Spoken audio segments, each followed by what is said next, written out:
అనన్య రోహిత్ని దాచిపెట్టిందని తెలుసుకొని ఆనంద శరణ్య ఇద్దరు కూడా రోహిత్ ఎక్కడున్నాడో వెతికి ఆ ప్లేస్కి వెళ్తారు. వాళ్ళు వెళ్ళేసరికి రోహిత్ని అక్కడ ఉన్న రౌడీలు వేరొక ప్లేస్కి తరలిస్తూ ఉంటారు. అది చూసి ఆనంద శరణ్య ఇద్దరు కూడా పరిగెత్తుకుంటూ వెళ్ళి ఆ రౌడీలను చితగ్గొడుతూ ఉంటారు. రోహిత్ ఇక స్పృహలో లేకుండా అక్కడే పడిపోయి ఉంటాడు. ఆనంద శరణ్య ఆ రౌడీలను కొడుతూ ఉంటే ఆ రౌడీలు కూడా తిరిగి కర్రలతో వీళ్ళపై దాడి చేస్తూ ఉంటారు. ఇక ఇద్దరు కూడా రోహిత్ని కాపాడే ప్రయత్నం చేస్తూ ఉంటారు. అలా రౌడీలను కొడుతూ ఉన్నప్పుడు ఇంకొక రౌడీ వెనుక నుండి వచ్చి ఆనంద తల మీద గట్టిగా కొడతాడు. అలా కొట్టేసరికి ఆనంద కింద పడిపోతూ ఉంటుంది. అది చూసి శరణ్య అత్తయ్య గారు అని పరిగెత్తుకుంటూ ఆనంద దగ్గరికి రాగానే ఆ రౌడీ శరణ్య తల మీద కూడా బలంగా కొడతాడు. శరణ్య కూడా కింద పడిపోతుంది. ఇద్దరు కూడా స్పృహ తప్పి అక్కడే పడిపోయి ఉంటారు. వెంటనే రౌడీలు కంగారు పడుతూ అనన్యకు ఫోన్ చేస్తూ ఉంటారు. మేడం, అది ఒక చిన్న తప్పు జరిగిపోయింది అని రౌడీలు అంటూ ఉంటే ఏమైంది అని అనన్య అడుగుతూ ఉంటుంది. అది ఇక్కడికి ఆనంద భైరవి అనే ఒక ఆవిడతో పాటు ఇంకొక ఆవిడ కూడా ఇక్కడికి వచ్చారు. మీ భర్త రోహిత్ని విడిపించడానికి చాలా ప్రయత్నించారు.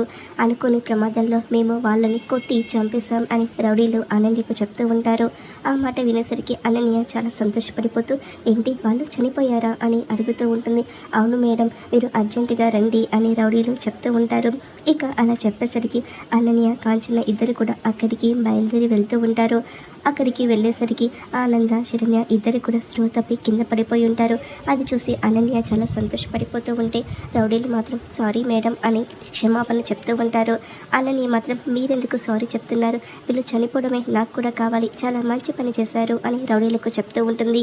ఇక స్పృహలో లేని ఆనందని చూస్తూ అనన్య లోపల సంతోషపడిపోతూ ఆనంద భైరవి చాలా పవర్ఫుల్, ఇప్పుడు ఏమైంది పైకి వెళ్ళిపోయావు అని ఇక తనలో ఉన్న కుట్ర కుతంత్రాలు అన్నీ కూడా బయట పెడుతూ ఉంటుంది. ఆనంద శరణ్య అలానే స్పృహలో లేకుండా ఉంటారు.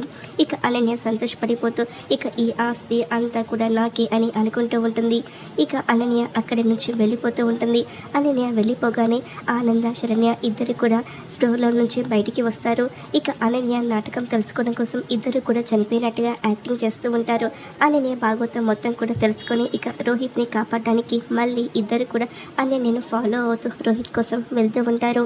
ఇక ఆనంద్ చేతిలో అనన్యకు ఎలాంటి శిక్ష పడబోతుంది, ఏం జరుగుతుందో రాబోయే ఎపిసోడ్లో చూద్దాం. వీడియోని తప్పకుండా లైక్ చేసి హైప్ ఆప్షన్ ఇవ్వండి. Thanks for the watching.